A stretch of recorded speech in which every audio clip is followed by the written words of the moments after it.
There we go. Now you can see my lovely children. This is about 2 years old, this picture. But essentially, this is me, and this is my family. It's my reason that I'm doing the job I'm doing now. And it is, well, like my reason for everything, really. So my husband, Lee, that was actually taken on his 40th birthday, and he's yesterday turned 42. So there's a context for that. And my 2 children, Mia, who's just turned 8, and Summer, who's just turned 4. So that's a bit old. But yeah, that is us. Anyway. Here we go. Let's tell you a bit about me and how I ended up doing what I do now. I wasn't always a lawyer.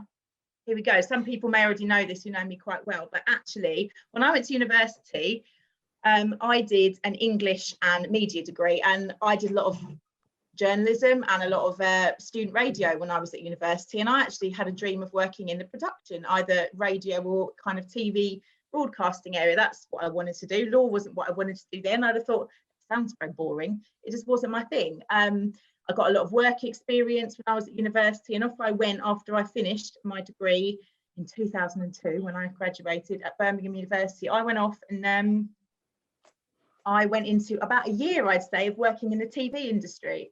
I worked for the BBC, I worked for MTV, I worked for quite a few different, quite well-known companies.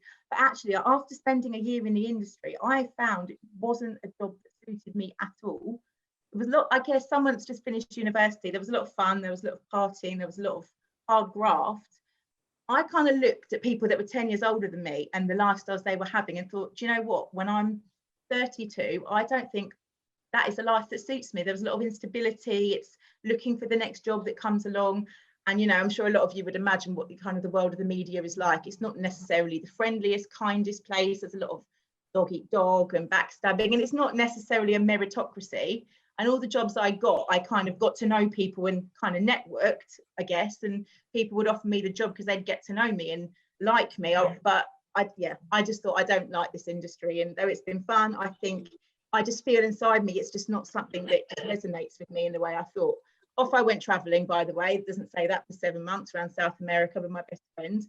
Bit of soul searching time, and then thought, I still don't know what I want to do. What's the driving passion? I need that, and I don't know what it is. So I tried a few things. I tried a few hats on, essentially. I tried recruitment for about a year. And again, I just found that a bit too dog eat dog for me. And then I ended up working in the charity sector for 5 years, which I really did enjoy. I've always been involved in kind of fundraising, just in my personal life. I like to be able to help local charities. And then I ended up working in a fundraising department for about 5 years. What happened while I was there ended up setting my future course, because actually I had a very unpleasant boss. And, you know, I ended up looking into a lot of employment law to be able to deal with this unpleasant boss, who I didn't realise at the time, but it was essentially bullying and harassment in the workplace with the way he was treating me and other members of the team. So I looked into a lot of law, and I thought, I quite like employment law. This is very interesting, and I quite like the way that it's using my brain. I'm constantly researching into things, so I'm not going to get bored, but also it's helping people. And I quite like that side of being able to help people and not just serving myself. And I hear a lot of people in this group have spoken about that. And that's what I realised, that I actually want to do a job that I really enjoy doing, but I also feel like I'm serving a greater good and helping people. So I think I want to do employment law, I thought at the time. I couldn't just jack everything in and go to law school though, because at this point I had a mortgage. I was 29 years old when I started my law degree. I was 29 years old. I was engaged to my now husband, and yeah, we needed the money that my job was bringing in. So I found out I could go to the College of Law in Bloomsbury, and I could do a part-time course over 2 years. That was a full Saturday and Sunday once a month, and that is what I did. And I loved it, and I applied myself to that degree more than I ever did with my first degree when I went to university, which was more about the social side, let's face it, within the studying. I loved it, and I thought law is definitely, I found my thing. I love it, and I'm going to go and do some employment law. That's my thing. There I was applying for training contracts and doing the thing everyone else was doing. But bear in mind, by the time I finished, and also I did my LPC, I should say at the same time, I did my LPC to become a solicitor. I was applying for training contracts, and then I'd got married by this point, and I want a family. Hang on a minute. I want to start this law degree, but at the same time, I want to start a family. And I guess if I was 10 years younger at this point, straight out of law school. My career could have taken a completely different path because I was at this point, and I said, right, let's apply for things, but at the same time I want to, you know, see if I can have a baby, because I don't know how long that's going to take. So Alexa's just started talking to me. That was a bit weird. Yeah, so luckily for me, I managed to fall pregnant quite quickly with my oldest, and I was at that point where I thought, okay, here's my two roads, and I decided to take the road where I just backed off applying for law firms and focused on, I'm just going to, you know, abandon that for now, and I'm going to start a family. I want to have my kids. So had my oldest, who's just turned 8, and thought, do you know what, when I've had the baby, I'll start again applying for the law firms. And those of you that are parents will know it's a bit of a game changer when you have a child, and suddenly your priorities become different and have to be different. And then I had to look at my plans again and think, hang on a minute, what's actually going to work now? Can I actually work in a law firm and work really, really long hours when actually I've got a husband who works for an advertising agency and works really long hours, and I don't have family around necessarily that can do all the pickups and childcare and things for me. So I live in Essex now, but originally I'm from North London, and my mum still lives in North London, so she's not round the corner. My in-laws are both still working, so I need to be able to do school pickups and things. How's that going to work? So this is how I ended up going into this direction rather than the kind of traditional law route. So a friend of mine said to me, you know, there's other options out there apart from going to work for a law firm in a city. And I said, like what? And she reeled off a few things, and will writing was one of them. And I said, that's a thing. That's just what a normal, you know, job in a solicitor's firm. She said, no, you can do will writing as its own independent thing and work for yourself. And I said, work for yourself, you say? Oh, this sounds interesting. Someone that's always wanted to work for themselves. And since my experience of having that horrible boss, I've never had a boss since, and I don't ever really want to have a boss again. I thought, this is very appealing. So off I went and did my research, and I found, yes, I could set up my own will writing business, which meant I could actually be doing what I wanted to do, helping families, talking to real people. I could work the hours I wanted to work. This ticks all the boxes. The only thing was, you know, I wasn't a solicitor. So I thought, I can't do that, surely. Then I found out, okay, yes, anyone can be a will writer technically. And there's probably a lot of people out there who are giving advice and not giving the best advice without the best training. So I went off and found out about the Institute of Professional Will Writers, who like to model themselves a bit like the SRA. So we had to do a 3-day intensive will writing course to get in, and an exam, and I have to do CPD hours every single year and be insured, amongst lots of other regulations they have. So I feel that even though I'm not a solicitor that works in a firm or regulated by the SRA, I can offer similar assurances to my clients that they're going to get a certain level of professionalism from me and protection through the insurance as well. Plus, I've also got the law degree and the LPC anyway, so I've got a certain level of study and training. But what I didn't know, when I went to do with a 2-year-old child, I went to do my 3-day will writing course up in Leicestershire. Day one, I was told, did you know, if you have children under 18 and you don't have a will, if anything happens to both parents, they could be taken away by social services. I didn't know this. No one ever told me this before. They don't tell you this when you have children, and nor was this covered in my law degree. So I went home and panicked and said to my husband, I think the first clients need to be ourselves. And that kind of is what has formulated my business ever since, because I was going out talking to nursery parents and later school parents, and I was at the baby groups and come up in conversation, and people would say, oh, I know I really need to do a will, but I just haven't got round to it. I don't know where to start. It's overwhelming. There's so many things to think about. And that's what kind of made the correlation to me. Hang on, I'm in the best position here, because not only do I have the training, I'm a parent myself. I've been through this process. And the more I sit and talk to people about it, they say, oh God, yeah, that's true. Okay, can you help me with mine?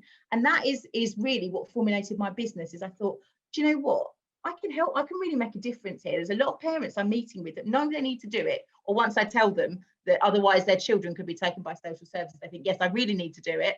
But they're not doing it for some reason. They're like, oh, I haven't got the time to go to a firm and deal with it. And it just feels a bit overwhelming. I said, it's okay. I can come around to your house in the evening. I can sit with you and chat with you. Now it's obviously over Zoom since COVID, but it was always going around to people's house, having a cup of tea, making it very, very relaxed. People's kids would be in bed. or sometimes they would come down and say hello, but that didn't matter. They would be relaxed home from work in their own living room, and they felt very relaxed about it. And that's what I started doing nearly 6 years ago now. And I thought, this is something I can just keep a toe in the water. And then when my kids are older, I can go and get a proper law job in a proper law firm. This is just a little side hustle, I thought, to keep me going. 6 years ago, it's my full-time business, 5 days a week now. And the business is still coming. And I feel very lucky that it's become what it has, because I absolutely love it. And I love every single, every single day that I can help people and they turn around to me and say, thank you so much. You've taken something that we've been putting it off for years. We were really worried about it. Every time we read up about it, it just felt really overwhelming. And we were really scared, actually. And actually, wish we'd come to you sooner, because it was actually quite a straightforward, pleasant kind of process. And we didn't really think we'd ever be saying this, but actually it was quite a fun meeting. So it's a fun meeting with me. There's me and my oldest little monkey there. So those of you that don't have a will, I haven't done one for a while. Why would you want a will? Why do you need a will? Some people say to me, I don't have anything. Why do I need a will? So yes, if you do own property, you should have a will, so you can make sure it goes to whoever you want it to go to when you pass away. Particularly if you're not married, it's particularly important, because under intestacy law, which is the law that the government has decided who should get everything if you don't have a will, your partner, if you're not married, is not your next of kin, so they wouldn't get anything from you unless you co-own a property. That would probably end up going to them, but apart from that, they wouldn't get anything else. So you really should have a will to make sure your partner can inherit from you. Again, if you're getting married or getting divorced, that's often why people come to me to do wills. If you have a will and then get married, any wills you've had previously to getting married are automatically cancelled as soon as you get married. So really, really important, if you've recently got married, get a new will done.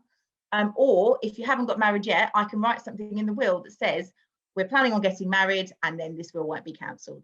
Great. So you don't have to wait till you get married. You can get it done before. Getting divorced, obviously, same reason. You're probably going to want to change a lot of things, including taking out your spouse. So another reason, again, to get your will changed if you've got divorced. Starting a family, I've obviously touched on this. It's a big motivator for me, and a lot of my clients are parents. So the reasons they want to get their will done is to, number one, make sure guardianship, that's the most important reason for me. Make sure your kids have guardians if anything happens to both parents. And secondly, you want to make sure that if you're leaving your children your hard-earned assets, you want to put the right trustees in charge of their trust fund. And you can also decide the age they inherit, which would be 18 if you didn't specify. That fills me with horror, the idea of my children inheriting at 18 without me around. So you can actually have it usually till 25 in trust with the guidance of trustees. But anyway, I take people through that whole process. That can be quite overwhelming. But yes, really important, I think, to make sure their assets are safely looked after as well. And more I get people who have blended families. They have children that are stepchildren. It's not just a typical kind of married couple with children together. So stepchildren wouldn't be able to inherit from you unless you put it in a will. It's only your bloodline. So I can put all kinds of provisions in place to make sure who you want to inherit from you in a will gets what they should get in a will. There's all kinds of things I do often, like making sure that if you want to make sure you own a property and your children inherit it, but you've got a partner who's not your children's parent, you wouldn't want them to be chucked out on the street if you passed away, but equally you'd want to make sure the children eventually got it. There are trusts that you can set up in a will that make sure that your children get that asset, but your partner also would be able to stay in it until they needed to, and then it would pass to the children. All possible in a will. There's a lot of different things you can do for those kind of situations. Also vulnerable dependents. So if you've got children who maybe have autism or a kind of Down syndrome or any kind of other maybe condition where them inheriting money in the standard way maybe at 25 wouldn't be the wisest idea. That you're worried they wouldn't be able to manage the money correctly, or it could compromise any benefits that they receive, or local authority could then take the inheritance to pay for their care. Again, there are trusts, special trusts that we can put in place to support them with the right trustees in place of people that you want to be in charge of them. And obviously any gifts you want to give in a will, you might want to give money to charity, you might want to give certain personal items to friends and family, and not leave it up to chance with who's going to argue about things after you're gone. If it's in a will, it's legally binding, so you can make sure whoever you want to get certain items are there. And I guess in general, not having a will, I have people that come to me and say, I didn't think having a will was that important, but I've just been involved in a family member who's passed away and there was no will, and the whole process without a will was so much more complicated. So we now know how important it is to get a will, because it just helps those people that are left behind. You're just doing them a favor. You're horrible time, you know, when people are grieving. A lot of us have been through it, but you don't want to give an extra headache on top of it, of having this nightmare of having to go through the probate process without a will. It's like I would say it's like an instruction book. You know, it's like not having a will would be like kind of picking up your IKEA flat pack and realizing the instructions aren't in there. You may figure it out in the end, you probably would, but it's going to be a lot trickier in the meantime. Whereas if you've got that instruction book, it tells you step by step exactly what you need to do, and you know at the end of it, it's going to turn out the way you want it to. So it's so important to have a will, even if you think what I've got is really simple, it will just go to those who should have it anyway. It may not, actually. It may not automatically go to those who you think it will go to. So having a will makes sure that it will, everything you want, you know, to pass on goes to exactly who you want it to go to, and it's less likely to be, you know, any legal problems afterwards, any problems that your family have to mop up, and, you know, try and cut down on horrible heartache that they might have to go through otherwise when they're already dealing with any kind of trauma. I don't know how I'm doing for time, Chris. Probably 3 more minutes. Yeah, I was going to say, I hadn't planned to cover powers of attorney today, and, you know, I didn't know how much time there will be left anyway, but, you know, anyone that wants a quick overview about powers of attorney, I can do that in a couple of minutes, and I can talk separately about that to anyone that wants to know. I'll tell you what, Sam, what we'll do, let's see if we've got any questions, okay. Because normally, you know, there's a lot of stuff that comes out in questions that tends to be really useful. Fiona, have you got a question? So what can we do about our businesses, Sam? Can we give them to anybody in our wills? Well, I guess, Fiona, it's like, I sense a whole, I know the answer, but I'm going to ask you. It depends what type of business. If you're a sole trader business, yes, absolutely. If you want anything to happen to your business, if you want to give anyone the stock, if you want to give anyone anything, you need to put it in your will, because you and your business are one and the same, to be honest. Your executors have the power to close down the business automatically. So if you've got a limited company, your executors can close down the business. However, things to be aware of with a limited liability partnership or a limited company is your business is a different legal entity to you. So it will have its own kind of instruction book. And that is when you've gone to Companies House, and whether you're aware of it or not, you automatically generate something called the Articles of Association.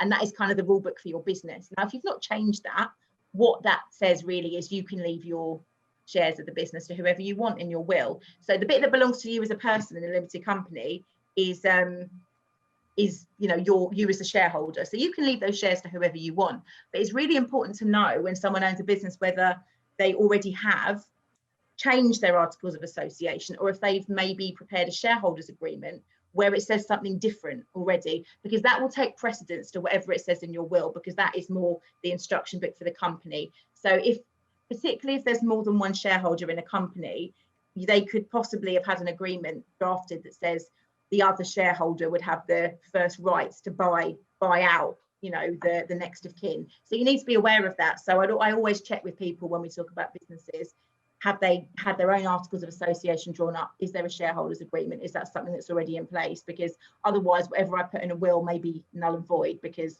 that Articles of Association will take precedence. So yes, think about who you want to leave if you want to carry on with the business, if you want to keep it running. Like I've got some clients that have maybe got a shop or a restaurant, and maybe there's possibility someone else in the family could take that on, or they could sell it, and you can give your executors the power in the will to be able to carry on running it long enough that they can sell it on. That has to specifically be given, but certainly that can be done. But it's just, yeah, it's really important to know what is already in place and what the client wants to do. And more often than not, actually, if it's someone like me, it's just me, it's a limited company. But if I you know, died tomorrow, my husband's not going to suddenly decide to draft wills because he doesn't do that. So it would just end, and my executor would just have the power to get in touch with Companies House and close it down, and any assets a shareholder I own would just pass whoever my will says that all my assets would pass to, which would usually be my husband. So that would just automatically happen. But yeah, it depends on how complicated the agreements are already in place for the business, the plans. Yeah. Thanks. Oh, thank you. That's good answer. Anybody else got any questions? Ian.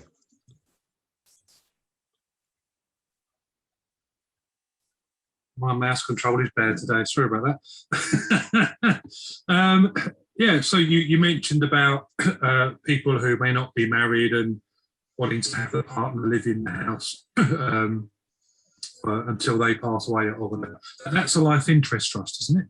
Yes. Well, there's different shades of a life interest trust. The most common one is something called a right to reside, which, you know, does what it says on the tin. Essentially, it literally just gives your partner the right to reside in that house. You can either say for the rest of their life, or more cynical people will say, or until that partner remarries or starts living with someone else. You can decide to end it there if you want. But essentially, it's literally just, it's called a life tenancy because they are just a tenant and they don't have the right to pass that on to anyone. There's also another life interest trust where you can also give other rights to that person, such as a right to income. Maybe that's done for a second property. You give them a right to some kind of income or other assets as well. But the most common is literally just a right to reside. And what I'm finding with those trusts at the moment is they're very popular with my clients who, I guess I'd term them as empty nesters. They don't have children living at home anymore, but they're starting to be worried about what happens if, and the what happens ifs are